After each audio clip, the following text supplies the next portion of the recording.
What's going on, everybody? This is Jack with the Trading Tribe. Excited to be back at it today with a pretty exciting video. I think I have a lot of really good content coming as well in the future. So if you don't mind, please like and subscribe to the channel for more valuable trading content. And super excited to bring more videos like this in the near future.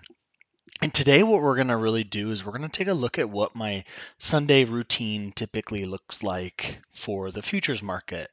And I have another video explaining some of the benefits of futures trading, but one of the really big benefits to trading futures is the futures market is actually open longer than other markets like cryptocurrency and the stock market, for example. It actually is open for a portion of Sundays, which is interesting because most markets do close over the weekends.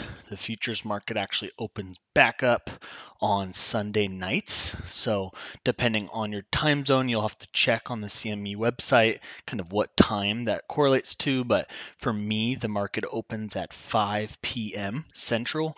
And this is a really cool time to do that Sunday prep for the week coming. And this is a really nice way to actually look at those levels, look at what happened that week prior, and look at from a long-term perspective, right, where we are in the different markets that you're actually trading.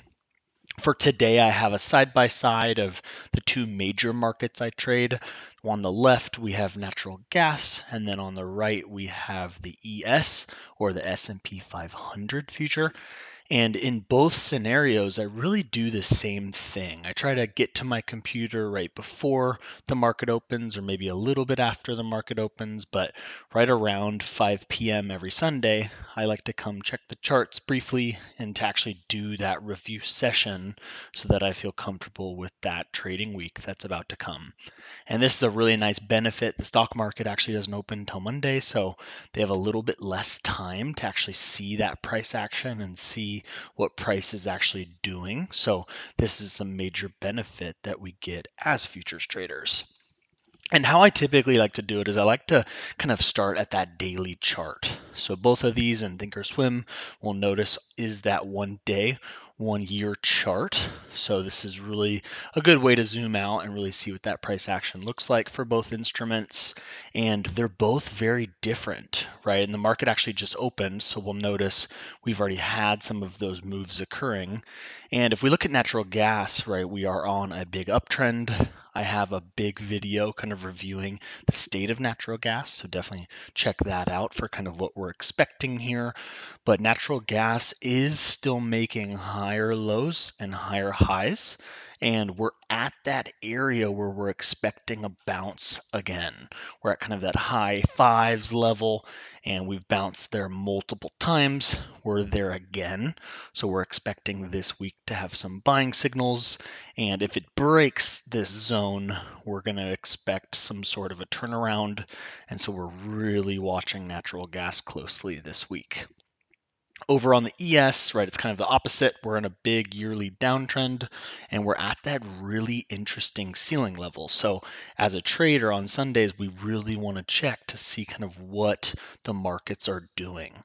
In both scenarios, kind of we're in that trend. So for natural gas, I would not be surprised if we carried forward with that uptrend and remained bullish. And then on the stock market, right, we are technically still in that recession with that downtrend, and we're at that major trend line. So very similarly, we'd expect for this week to actually head lower. And if we look at both of these on the 1 day, 1 minute chart, we can actually see how the market opened. So if we look at natural gas and we zoom in, we can actually see that there was a pretty big gap down. So very interesting here. We saw natural gas close right around 6.2, and it has opened up right around 5.8, which is super interesting. As you can see, we're really close to that long-term support where we should see a lot of buyers step in, but it's definitely going to be something that we keep an eye out for this week.